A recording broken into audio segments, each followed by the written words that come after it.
আসসালামু আলাইকুম। আজকে আমরা ইলিশ মাছ দিয়ে আলু পটলের রেসিপি তৈরি করে দেখাবো। এখানে আমি এরকম একটা ছোট সাইজের ইলিশ মাছের মাথা লেজ সহ পুরোটাই নিয়েছি। আর এখানে নিয়েছি আমি 350 গ্রাম পটল আর মিডিয়াম সাইজের দুটো আলু আর পটলগুলোকে আমি এরকম স্লাইস করে কেটে নিয়েছি। আমরা মাছটাকে মাখিয়ে রান্না করব, তাই প্রথমে আমরা আলু পটলগুলোকে যে হাঁড়িতে রান্না করব সেই হাঁড়িতে ঢেলে দিচ্ছি।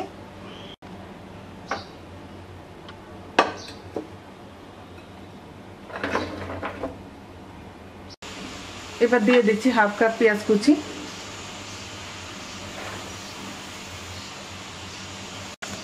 7-8টা কাঁচামরিচ ফালি,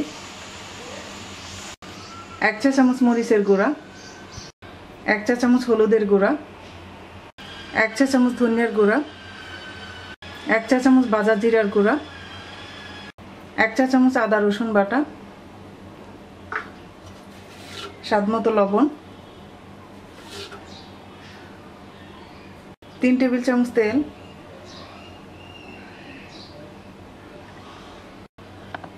এবার হাত দিয়ে মাখিয়ে নেব।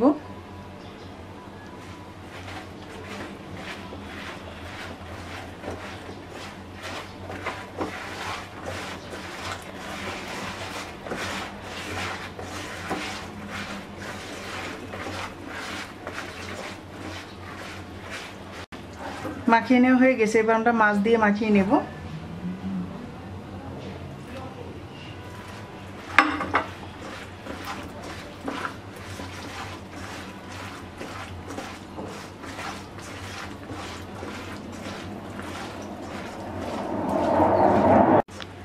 মাখিয়ে নেওয়া হয়ে গেছে, এবার আমরা 2 কাপ পানি দিয়ে দিচ্ছি।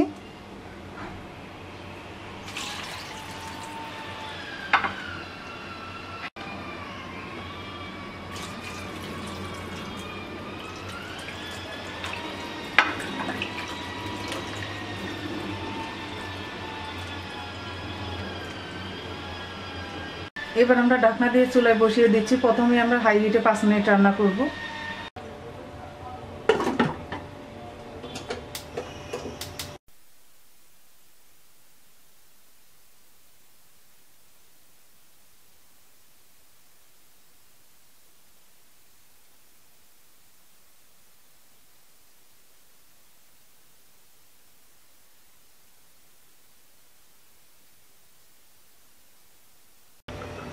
পাঁচ মিনিট হয়ে গেছে, এবার আমরা চুলার আঁচ মিডিয়ামে রেখে আলু পটল সিদ্ধ হওয়া পর্যন্ত রান্না করব।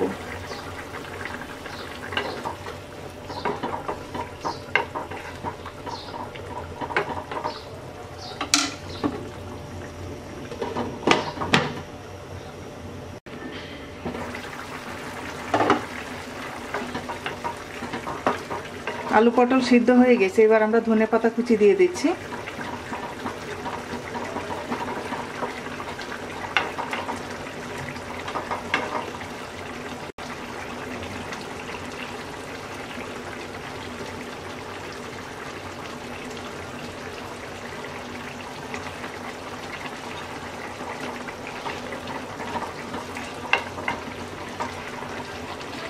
চুলার আঁচ বাড়িয়ে দিয়ে আমরা আরো 1 মিনিট রান্না করে নামিয়ে নেব।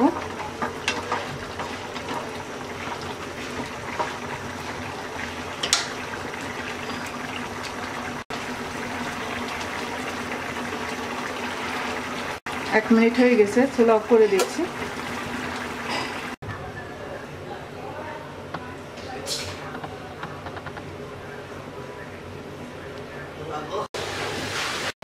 তৈরি হয়ে গেছে ইলিশ মাছ দিয়ে আলু পটলের রেসিপি। আশা করি আপনাদের ভালো লাগবে।